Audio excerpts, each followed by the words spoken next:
Hi everyone, and welcome aboard to another review of RuPaul's Drag Race All-Star Season 4, Episode 10, the Grand Finale, with me, your host, Daniella Viking. We have 4 queens left in this episode, and they are Monica, Mona Change, Naomi Smalls, and Trinity the Tuck Taylor. It's no surprise that coming into this episode, I was a bit, very devastated that Manila Luzon is no longer with us in the competition. Before this season started, I was really rooting for Manila and Trinity, both equally because I love them so much. As the season progressed, I really thought that Manila deserved to be in the top or even just win this season because she was so good. So having the 4 finalists without Manila is pretty not as interesting for me, and I assume that for many other people. For the Maxi Challenge, the queens had to write lyrics for the song Super Queen and choreography for the same song. Since this is the finale, we don't really have guest judges, so the judges are RuPaul, Michelle Visage, Ross Matthews, Carson Kressley, and Todrick Hall. Todrick is also responsible for the choreography the girls have to do for the song. As the episode progresses, I feel that I might have grown a little bit tired of the same formula of the grand finales, of how they have to do these things such as choreography. I also feel that I already kind of know how the editing is trying to manipulate us, because what they usually do is they show during the practicing that the girls are struggling and some are doing well, and usually what happens is that the ones struggling the most are actually the best at the end of the episode, and the ones doing the best are actually the ones who are doing worst live. In this case, it's a bit tricky because Monet was doing super good in the practice as well as in the end result. However, they also show us Naomi being able to do a cartwheel and stuff, and then in the end, she is not in the top 2. I did like a few really funny things about this episode, such as showing us Monique trying to do the cartwheel again because in her season it did not end very well.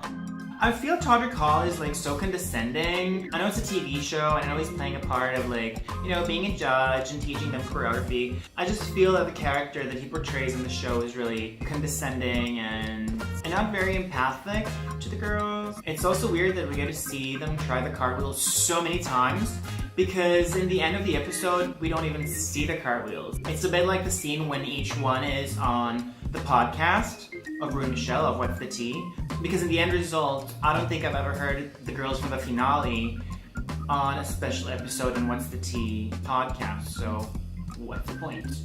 When the girls are back in the workroom and we get to see all of a sudden Chad Michaels, Alaska, and Trixie, I go crazy. And then I got even crazier when they said that the All-Stars rule are suspended permanently and that they're gonna choose the winner. So when they said that they were kidding and it was only a joke, I was really relieved. P.S. I loved Alaska looking like Diane Keaton, and I even liked her umbrella more, the one that said Team Katya. So it was nice seeing the All-Star winners, but I didn't really understand their, what they were doing in this episode. Later on we see that they're actually a fake band that plays the instruments while the girls do the choreography. But that's it, we don't see them again during the episode, so it's why didn't we see them during rehearsals? Why didn't they say anything? It's a surprise. They didn't really do much. I found it a bit weird in the previous seasons when all of a sudden Raja and Tyra appear behind the scenes and the girls get to talk to them a little bit. And in this season, the All-Stars just come in and they just give them alcohol. So I didn't really get it. After that, the girls start getting ready. Trinity's so nervous and she gets so much focus that I was really scared she was gonna go home. We then get to see the girls performing their verses of the song and the choreography. It's very weird. The song. I loved it originally, Super Queen I thought is a super strong song for the catwalk. Also, I don't really like when there's 4 queens who do the final performance, because in my opinion it's too much and gets very long, a little bit boring, especially when the song is this slow. So I was a bit underwhelmed. Then the girls hit the runway. Category is All-Star Eleganza. I was really underwhelmed by both Monet's look and Monique's. I did really like the fact that Monet's look was inspired by African wear, but in my opinion, it just didn't read like All-Star Eleganza. Monique's look, her makeup was flawless, so good, she looked beautiful. But the gown, I was not a big fan of it, and parts were droopy. I didn't really get it, to be entirely honest, so I was not a big fan of that.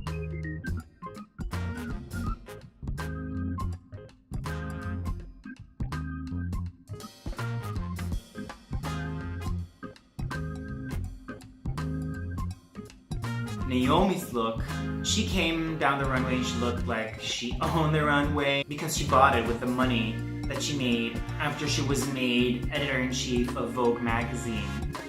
Every Vogue magazine. Everything about her look was absolutely breathtakingly beautiful. It was one of the prettiest looks that I've ever seen on the catwalk.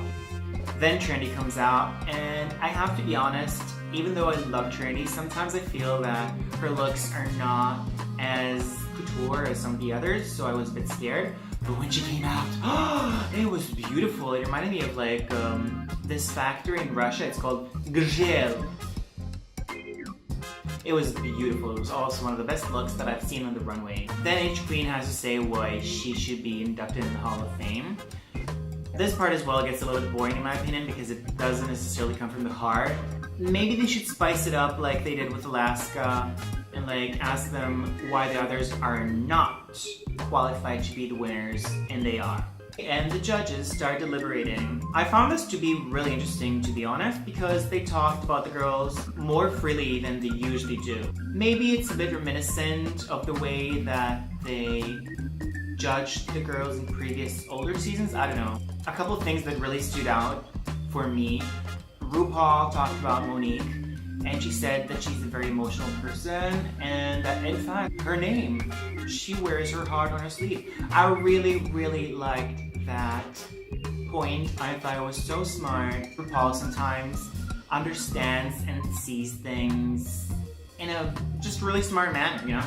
And then my favorite part is when Carson talks about Naomi, and he's mad at her for eliminating Manila. When the girls are back, I'm terrified because I'm sure that Trinity is going home. As I was watching this with my friends, I was so sure that Trinity was gonna go home and not crowned that I even mentioned to them that I didn't understand why I was so nervous and so excited for this finale, because I was not as excited about any of the other girls apart from Trinity and Manila winning. And then Naomi and Monique step back, and the two queens left competing for the crown of an all-star were Trinity and Monique. And the lip sync was kind of cringy. I was obviously rooting for Trinity, but Monet was doing such a good job. One of my favorite things that she was doing was like play the cello or whatever. I really hated both of their reveals. Monet taking off one pussy wig, revealing another one, and Trinity's reveal was getting off the skirt and just staying in this like thong underwear or whatever. And then came the part where Trinity tried to do a cartwheel. Ugh. I was like, that's it. She's not gonna win. And then RuPaul gags us all when she says that they're both winners, baby. What? I was so happy for Trinity, but it felt like the Trixie drama all over again. I understand that it's like good TV, but it's a competition and I don't want two winners, I want only one. I think it cheapens the competition a little bit, it cheapens the prize. It's like, we didn't know who to choose, so both of you get a crown and $100,000. I just found it kind of weird, very anticlimactic. They should have brought back Manila and crowned her instead. I love the show and I love that they keep surprising us, but that's not a good surprise. It's better than the previous All-Star season when the girls are back and they decide who's gonna go on. I also read a few very interesting tweets after the win, where people are like, the true winner is Manila, blah blah blah, and Bob the Drag Queen got really angry and she's like, oh really? So where's your true crown and true $100,000 check? The true winners are Trinity and Monet. I hate that the reactions are filmed in advance. Later I saw their real reactions when they found out that they're both winners. Things that they say once it's pre-recorded are like not as heartfelt and real as a genuine reaction when someone actually wins. We were all pretty underwhelmed with this episode, this season. It started off so strong, and then Valentina went home and Manila went home. I really did like, however, listening to Alaska on her podcast together with Willem, addressing her season of All Stars and keeping her good friends there. It has a lot to do with RuPaul's Best Friend race, and that's okay because it's a TV show and they're all doing pretty well in the outside world, you know? If anything, I hope that after this season, fans are going to be less toxic and just be happier because, you know, anything can happen. You really don't know who's going to win. So this is it. This is All Stars Season 4. So thank you all for watching. We've reached our destination. I hope you enjoyed it. Don't forget to subscribe and also comment down below. And I hope to see you next time. Have a pleasant stay. Thank you.